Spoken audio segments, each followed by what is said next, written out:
প্রিয় বন্ধুরা, কেন জান্নাতে ঘুম হবে না? জান্নাতে যখন আপনি প্রথমবার আল্লাহকে দেখবেন, তখন আল্লাহ আপনাকে উদ্দেশ্য করে কি বলবেন, আর তখন আপনার অনুভূতি কেমন হবে ভেবে দেখুন।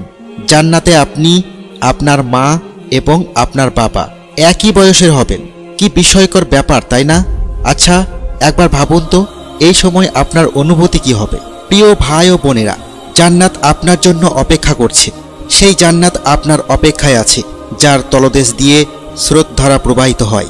জান্নাতে যখন প্রথম নিজের স্ত্রীকে দেখবেন, তখন 40 বছর পর্যন্ত অবাক হয়ে যাবেন। 40 বছর শুধু হা করে তাকিয়ে থাকবেন। জান্নাতে রোজা রাখতে হবে না, নামাজ পড়তে হবে না, অজু করতে হবে না, জান্নাতে কিছু করতে হবে না। কেন আমরা রোজা রাখি? কেন আমরা নামাজ পড়ি? কেন আমরা মুসলিম হয়ে এত কিছু করি? পুরস্কারের জন্য, কিন্তু দুনিয়ার পুরস্কারের জন্য নয়, আখিরাতের পুরস্কারের জন্য। আল্লাহ সুবহানাহু ওয়া তাআলা বলেন, যারা বিচার দিনে সফল হবে তাদের আমি পুরস্কার দেব।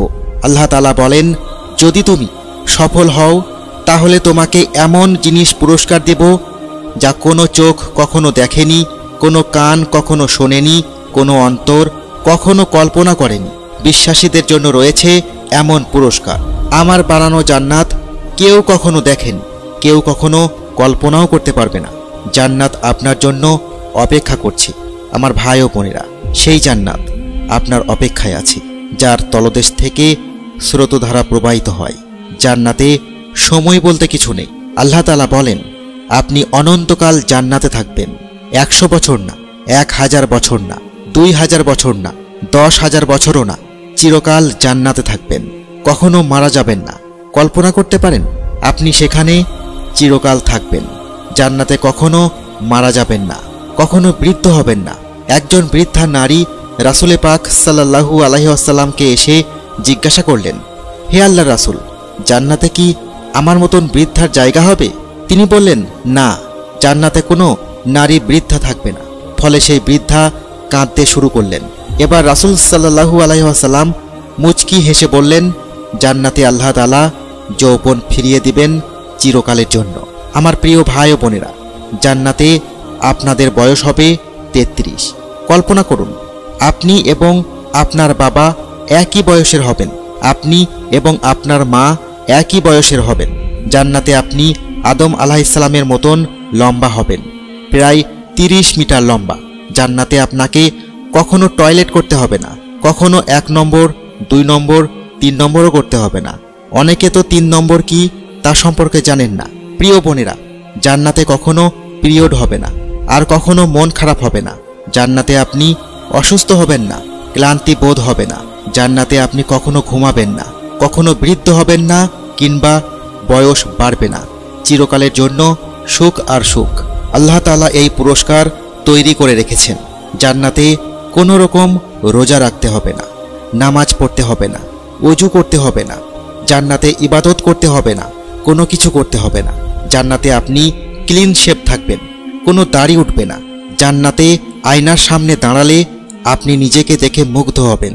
দুনিয়ার সবচেয়ে সুন্দর নারীকে যদি প্রশ্ন করা হয়, আপনি আপনার কোন জিনিসটি পরিবর্তন করতে চান, আল্লাহর কসম, সে আপনাকে একটি লম্বা লিস্ট ধরিয়ে দেবে। কিন্তু জান্নাতের আয়নায় নিজেকে দেখলে হতভম্ব হয়ে যাবে। আয়না নিজেকে জিজ্ঞেস করবে, এটা কে? জান্নাতে সবকিছুই পারফেক্ট। এটাই জান্নাত। জান্নাতে কোনো কিছু পুরাতন হয় না। দুনিয়ার সব কিছুই পুরাতন হয়ে যাবে। দুনিয়াতে প্রথম সব জিনিসই ভালো লাগে, কিন্তু পরে আস্তে আস্তে পুরাতন হয়ে যায়। রাসূলে পাক সাল্লাল্লাহু আলাইহি ওয়াসাল্লাম বলেন, জান্নাতে একটি ফল খেতে চাইলে সেই ফলটি আপনার সামনে চলে আসবে। প্রথম কামড় দিবেন আর বুঝতে পারবেন এমন স্বাদের ফল কখনো আপনি খাননি। দ্বিতীয় কামড়ের পর স্বাদ আগের চেয়ে আরও বেড়ে যাবে। জান্নাতে যখন নিজের স্ত্রীকে প্রথমবার দেখবেন, 40 বছর ধরে হতভম্ব হয়েই দেখতেই থাকবেন। একবার চোখ সরিয়ে দ্বিতীয়বার যখন আবার স্ত্রীর দিকে তাকাবেন, তখন তার সৌন্দর্য আগের থেকে আরও বেড়ে যাবে। দুনিয়ার সবচেয়ে সুন্দরী নারীর দিকে 4 মিনিট তাকিয়ে থাকলে মনে হয় তার নাক বুঝি বাঁকা হয়ে গিয়েছে। আর জান্নাতের রূপ শুধু বাড়তেই থাকবে। রাসূল সাল্লাল্লাহু আলাইহি ওয়াসাল্লাম বলেন, জান্নাতে আপনার স্ত্রীর রূপ হবে সূর্যের আলোর মতন, আর হুরের রূপ হবে মোমবাতির আলোর মতন। আল্লাহ এই সব কিছু আপনার জন্য তৈরি করে রেখেছেন। আল্লাহ রাসূল সাল্লাল্লাহু আলাইহি ওয়াসাল্লাম আপনার জান্নাতে তাঁবুর বর্ণনা দিয়েছেন। তিনি বলেন, জান্নাতে আপনার তাঁবু হবে শুধুমাত্র একটু মুক্তা দিয়ে তৈরি। তাঁবুর উচ্চতা 60 মাইল এবং প্রস্থ 60 মাইল। এটা শুধু একটি তাঁবুর বর্ণনা, প্রাসাদ নয়। আপনার প্রাসাদের ইটগুলো সোনা ও রূপা দিয়ে তৈরি। ইটগুলো মেশক দিয়ে জোড়া লাগানো হবে। এই সব কিছু আপনার জন্য। দুনিয়াতে যারা একটু ধৈর্য ধারণ করবে, পরকালে আল্লাহ তাআলা তাদেরকে জান্নাত দিয়ে পুরস্কৃত করবেন। জান্নাতের সবচেয়ে আকর্ষণীয় জিনিস কি জানেন? আল্লাহ তাআলা আমাদের সবাইকে একত্রিত করবেন। এরপর তিনি সরাসরি আমাদের সাথে কথা বলবেন। একবার শুধু মুহূর্তটা ভেবে দেখুন। আল্লাহ আমাদের সবাইকে ডেকে কথা বলবেন। আল্লাহ তাআলা বলবেন, তোমরা কি আরও কিছু চাও? চিন্তা করুন। আল্লাহ তাআলা আপনাকে জিজ্ঞাসা করলেন, তোমার জন্য আমি কি করতে পারি? আমরা বলবো, হে আল্লাহ তাআলা, আপনি আমাদের জাহান্নাম থেকে বাঁচিয়ে জান্নাত দান করেছেন। এখানে চিরকাল বেঁচে থাকার সুযোগ দিয়েছেন। এত এত নিয়ামত দিয়েছেন। হে আল্লাহ, আর কি চাওয়ার থাকতে পারে? আল্লাহ বলবেন, তোমরা কি সন্তুষ্ট? আমরা বলবো, হ্যাঁ, আমরা সন্তুষ্ট।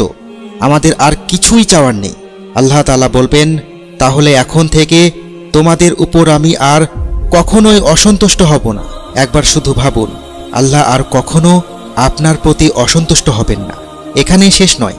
রাসূল সাল্লাল্লাহু আলাইহি ওয়াসাল্লাম আরও বলেন, আল্লাহ আমাদের আবার একত্রিত করবেন। তিনি আমাদের জিজ্ঞাসা করবেন, তোমরা কি সন্তুষ্ট?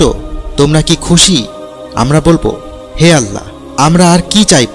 আপনি তো আমাদের সব কিছুই দিয়েছেন, জান্নাতে প্রবেশ করিয়েছেন এবং আপনি আরও বলেছেন আপনি আর কখনোই আমাদের উপর অসন্তুষ্ট হবেন না। আর কি চাওয়ার থাকতে পারে? এরপর আল্লাহ তাআলা বলবেন, আজকে আমি আমার পর্দা সরিয়ে দেব। তোমরা স্বচক্ষে আমাকে দেখতে পাবে। একটু ভাবুন, আপনি আল্লাহকে দেখছেন। সাহাবীরা জিজ্ঞেস করলেন, হে আল্লাহ রাসূল, আমরা কি স্বচক্ষে আল্লাহকে দেখতে পারবো? রাসূল সাল্লাল্লাহু আলাইহি ওয়াসাল্লাম পূর্ণিমার চাঁদের দিকে ইশারা করে বললেন, এই পূর্ণিমার চাঁদকে যেভাবে পরিষ্কার দেখতে পাচ্ছ, ওই দিন আল্লাহকেও সেভাবে দেখতে পাবে। এটাই জান্নাতের সবচেয়ে বড় পাওনা। দুনিয়ার 50-60 বছর কিছুই না।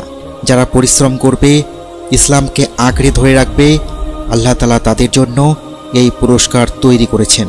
বিশ্বাসীদের এই পুরস্কার দেয়া হবে। একটু কল্পনা করুন, আল্লাহকে দেখার মুহূর্তগুলো কতই না সুন্দর হবে। প্রিয় ভাই ও বোনেরা, আমাদের এই পুরস্কার পেতে হলে কিছু ত্যাগ স্বীকার করতে হবে। দামি গাড়ি কিনতে চাইলে পরিশ্রম করতে হবে। দামি বাড়ি কিনতে চাইলে এর চেয়ে দ্বিগুণ পরিশ্রম করতে হবে। আর আল্লাহর পুরস্কার পেতে হলে দুনিয়ায় কঠোর পরিশ্রম করতে হবে।